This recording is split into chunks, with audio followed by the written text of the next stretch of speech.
I don't know if it would have made a difference, to be honest. Like, the difference was the yellow coming out or not, honestly. I felt like, the experience is a really good scapegoat for excuses. So I don't want to label it that or anything, or experience or respect or anything. I feel like if you're good and up there like we were, I think guys will push you, and I think that's what we saw. Do you think Blaney said he kind of talked to you about lifting and things like that? Your conversation with Ross seemed a little more heated and didn't want to shake your hand there at the end. What was that about? Yeah, I mean, it was literally just honestly about the triple dipper at Chili's, honestly. Obviously that's not true, but that's me and him to discuss, and if anything, maybe I'll invite him to Chili's. Hasn't he been kind of like a mentor to you over the last year or so? Yeah, I mean, sometimes you agree and disagree at things, and ultimately I felt like I made the decision that was to win the race, and I think we'll be able to continue to talk about it, because obviously we have each other's phone numbers. And I was talking to Alanis this morning, and he said he roots on two guys on Sundays, so it was fun to have us lined up there at the end. Do you feel like this is part of the process that a young driver goes through as you kind of establish yourself a little bit? You're going to ruffle the feathers a little bit, and it's kind of part of the course. Yeah, I mean, ultimately I'm glad I've lost one now, because it takes losing one to win one. So you're talking about the progress, right, and the journey. So hopefully this is a quick lose one and then win one hopefully soon. The run-in with Blaney, could you have done anything different there? Would you have done anything different there now, looking back? I mean, before the incident, you don't do anything different. Obviously, knowing the result and having that experience, you're going to do something different. I was more worried about defending the middle, and I just got offset of him and hit him and got him loose, and then I was trying to check up and ultimately spun. So, there's multiple things I would do different knowing the result, but obviously, if you were to rewind it knowing what I knew now, I didn't think we would crash, or I would spin him or hit him hard enough and offset enough. And things happen fast, and now knowing that or experiencing that first time, I would do things different. How much do you with finishing second, or is it like, dang it, it's that close? And what's the feeling like? It sucks right now, but I'm sure on Monday it'll be just fine, or tomorrow when I look at the points and know how close we were and go through our competition meetings. Yeah, it feels good. That's tied with the best Spire finish, so that's ultimately a really big thing for me. I know I was, I don't want to say jealous, but I'm hungry when Zane ran second, so excited now to just improve that one spot better. We finished third before, and now we finished second, and hopefully next time we win. Any trepidation pushing a Toyota? Can you tell me what happened with the 12-car contact? I was just focused on defending middle and offset, and I thought he would kind of come back up, and I don't know, I was focused on defending middle more than hitting him. I didn't think it would offset him. I thought I could hit him pretty hard. That was the first time I probably lined up a Chevy nose with a Ford nose, and it just got him in a really bad spot, and that's 100% on me. Any trepidation pushing a Toyota?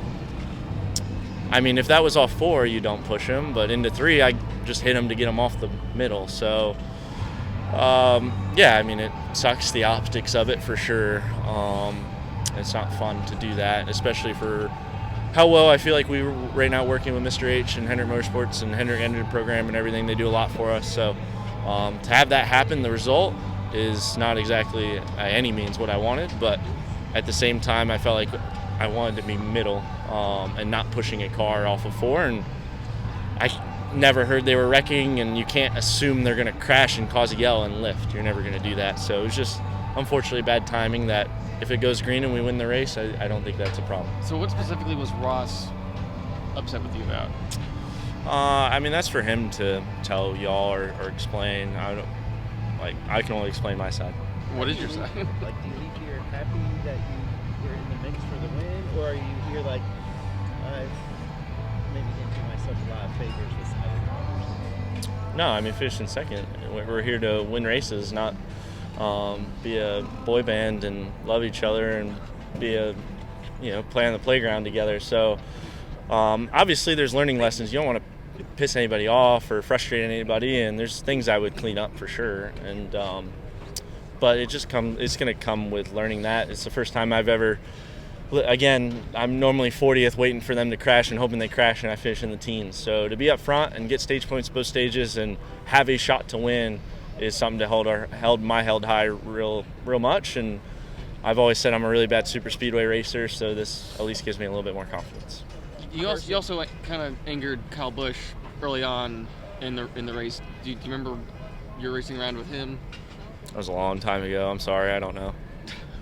You talk about you feel like you're not in a good super speedway and run toward the back, but you ran toward the middle and the front a lot tonight. So when was the decision, or how was the decision in not doing the plan that you've done in the past? Well, we knew our cars are going to be better, obviously, right, with Travis and McDowell's, expertise and notebook at super speedways. I called Jeff Dickerson right after on Monday, and I was like, man, I told my team I was not riding at all after the 500. I don't even know if any of y'all even knew I was in the race, to be honest. But, I said I wasn't riding, and I called Jeff, and I said, hey, man, like, what do you think I do? And he's like, well, you just ride. You do what you normally do. And I said, I think I'm just going to go race, and I'm just going to go see what happens. So they have full faith in me on the riding thing, and they have full faith in me in going forward, and I felt like our car was capable enough to do what we just did. And last year I still probably ride because I think we weren't there yet, but now I felt like I was racing the race car I was racing against. So lots to hold our head high on. Kyle said after the race, he said, hey, you had a fast car. He thought you made some aggressive or sketchy moves in the first stage where he's like, hey, do you really need to be doing that? Not being in your seat. I mean, maybe you need to get the track position. Do you get it? I know you say you don't quite remember those long. Yeah. Before, but how do you feel your mindset was in that first stage?